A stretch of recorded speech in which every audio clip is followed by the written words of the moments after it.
This Read Aloud is brought to you by Walnut Middle School's Media Center.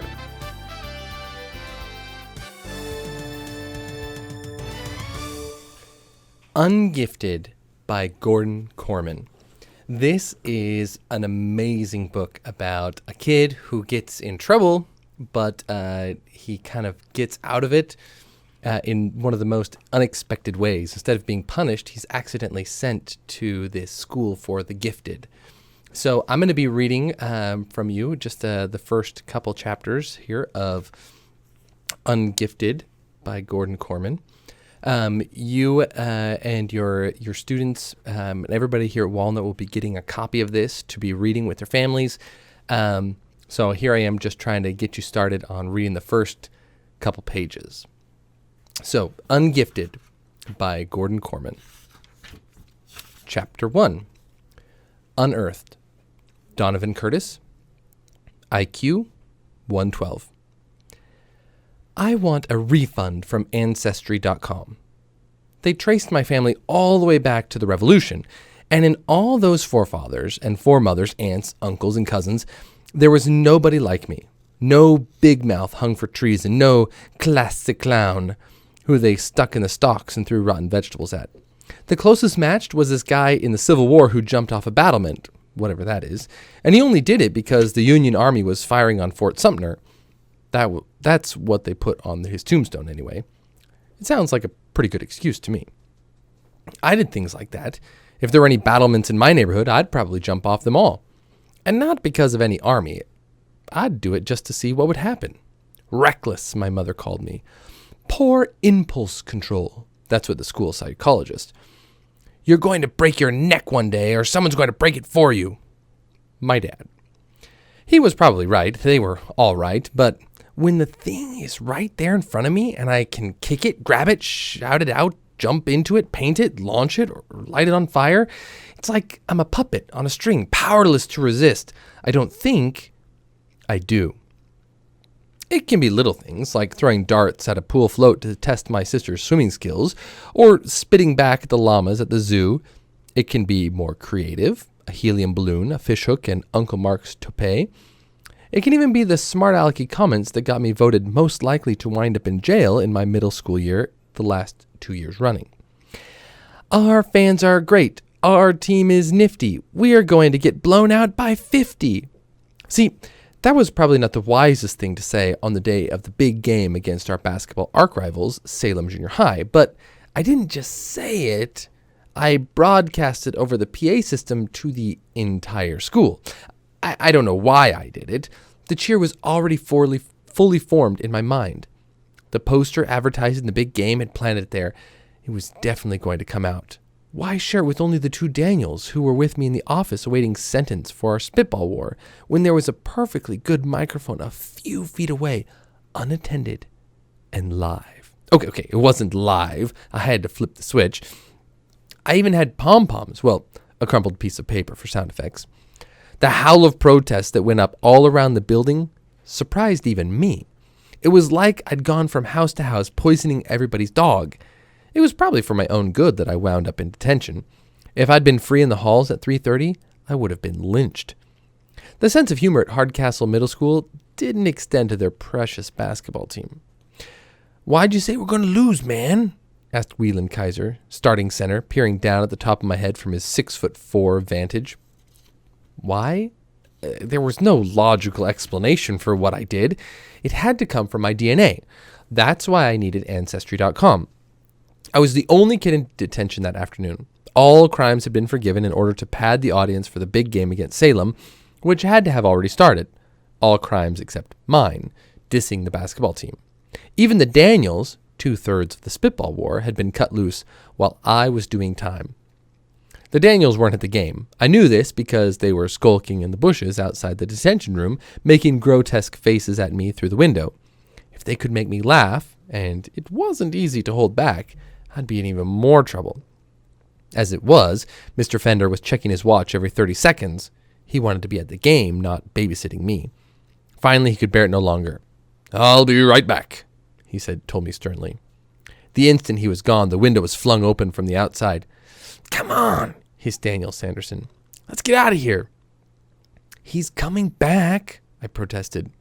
No, he's not, scoffed the other Daniel Nussbaum. He's going to the office to watch the feed from the security camera in the gym. You've only got 10 more minutes. If he's any kind of basketball fan, you're golden. I was out the window like a shot, breathing sweet, free air. See what I'm saying? The open road called, and I took it.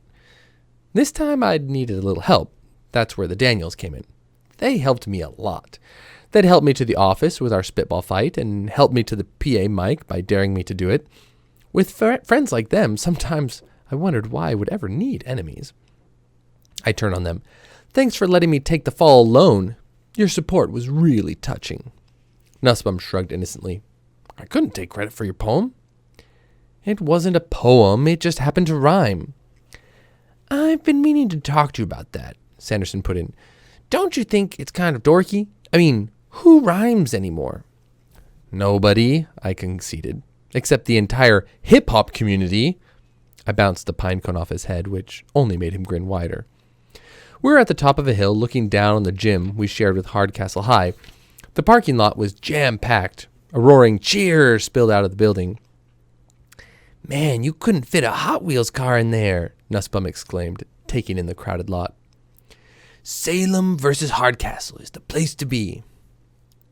Let's go check out the score, said Sanderson. We can see if our nifty team will lose by 50.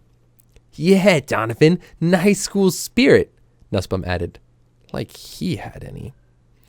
We started down, the Daniels jostling each other absently. A kind of friendly belligerence came naturally to those two. Maybe they were descended from the Hatfields and the McCoys. I bet the Daniels had never checked it out on Ancestry.com. Then the moment was upon me. I must have passed the statue of Atlas 1,000 times going back and forth on the campus of Hardcastle Public Schools, yet somehow it was like I'd never seen it before. Now, if you haven't seen a picture of Atlas, here we go.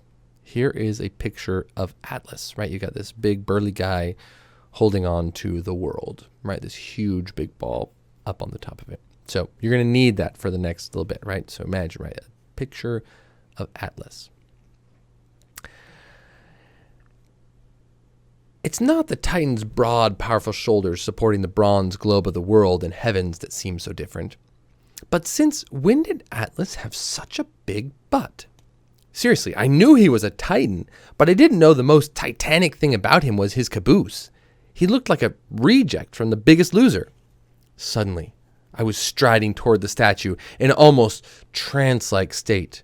I picked up a fallen tree branch and made my approach. Nussbaum noticed my zombie-like concentration. Dude, what are you doing? I didn't answer, and he didn't really expect me to. He knew me. They both did. I cocked back the branch and unloaded a home run swing. The impact vibrated up through my arms to my brainstem and into every cell of my body. The branch shattered in my hands. I have to say that this was always the best part of it for a guy like me. The split second the tomato hits the car, the brief flight as I drop from the edge of the roof to the pool, the instant that the balloon lifts the toupee and the sun rays glint off that shiny bald head. Or in this case, the gong sound from the statue's bronze behind. The payoff. It was usually downhill from there. Sometimes literally. Atlas shivered as the vibration traveled through his metal body. The celestial sphere shivered too, rocking dizzily on his muscular shoulders. At that point, I noticed for the first time that the sculpture wasn't a single piece of metal, but two bolted together at the nape of the Titan's neck. Corrosion is a terrible thing. It was all in slow motion, but there was nothing you could do to stop it. With a crack, the bolt snapped, pieces whizzing out of sight. The ball of the world and heavens toppled and hit the ground with a whoomp. I was still trapped up in the deed, lost in the moment. It took the twin gasps from the Daniels to break the trance, and by that time, the heavy ball was already rolling. Oh, no. The big bronze globe careened down the hill toward the gym, picking up speed as it went. I ran after it, although what I thought I could do to stop it, I have no idea.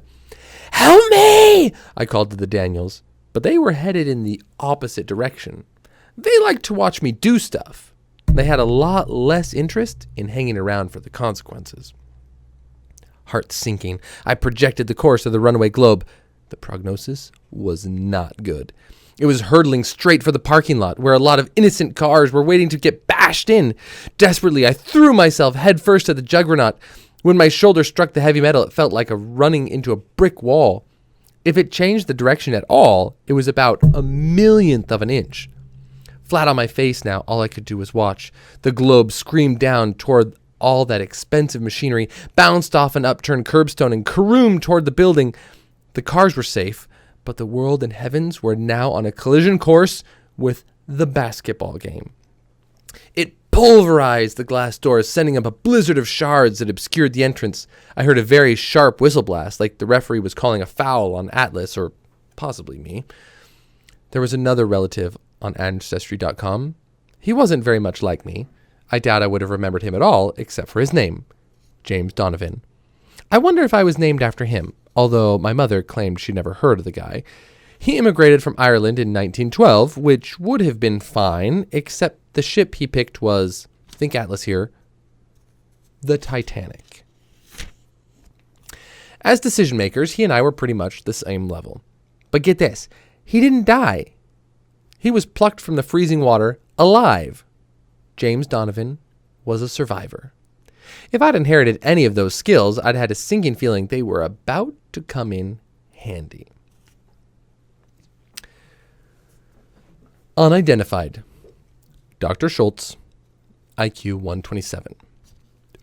To be the superintendent of a school district like Hardcastle, with its 47 buildings and more than 30,000 students, was a huge responsibility.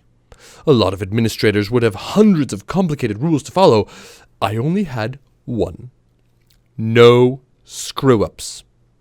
So when I took time out of my busy schedule and burdensome duties to attend a middle school basketball game, I expected to see orderly students, good sportsmanship, and happy alumni. What I did not expect to see was a giant metal ball blasting into the gymnasium, scattering players like tenpins. Not only did it create a dangerous situation, but it also reflected very badly on the Hardcastle schools. Miraculously, no one was injured. Still, there was a lot of chaos as the parents of the players rushed to their sons on the floor in an effort to protect them from whatever this onslaught was. I knew instantly that glow was part of the statue of Atlas that stood on the knoll overlooking the school, and it certainly hadn't rolled itself down to the gym. I raced through the shattered doors and onto the lawn. I could see the ribbon of crushed glass all the way back to the figure of Atlas, who looked peculiar, bent under the weight of absolutely nothing. The culprit lay in the flattened path, raised up on his elbows, staring at the damage guiltily. "You there!" I called. The boy tried to scramble up and run, but he couldn't get any traction on the squashed turf. By the time he found his feet, I was upon him, and he was caught. "Come with me to my office." His shoulder slumped. "Yeah, okay." He looked as worried as he ought to be. I drew some small satisfaction from that. The administration building was on the very same campus, but the boy didn't speak on the way over, not even to protest his innocence. A fat lot of good that would have done him. I had him dead to rights. And the evidence, a 400-pound bronze sphere and the damage it had caused, spoke plainly about what he had done. At last we reached my office, and I glared at him across my desk. "Do you know who I am?" He shook his head, and had the grace to look a little scared. "I am Dr. Schultz, superintendent of the Hardcastle Independent School District, and I'll have your name and your school's name right now." Donovan Curtis? I go here. I mean, Hardcastle Middle, where it happened.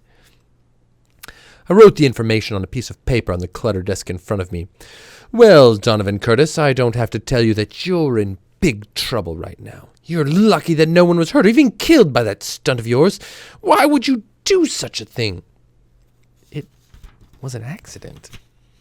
If he thought he could get away with an excuse like that, he had picked the wrong administrator. A giant metal ball doesn't plow through a building by accident. He spoke up again. I hit the statue with a branch, but I didn't think the world would fall off. You didn't think? My secretary, Miss de Bourbon, came bustling and looking worried. I'm sorry to disturb you, Dr. Schultz, but you're needed urgently back at the gym. Someone called the fire department from a cell phone, and you're the only one with the authority to send them away. She frowned. Nothing's on fire, is it? No, of course not. I was halfway to the door when I hesitated. What to do with the boy?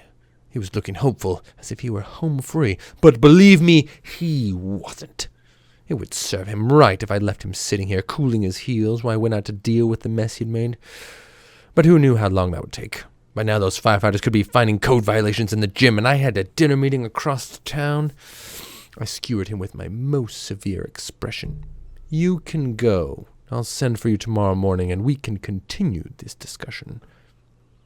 He was out of there like a shot. I wasn't far behind him when Miss de Bourbon called me back.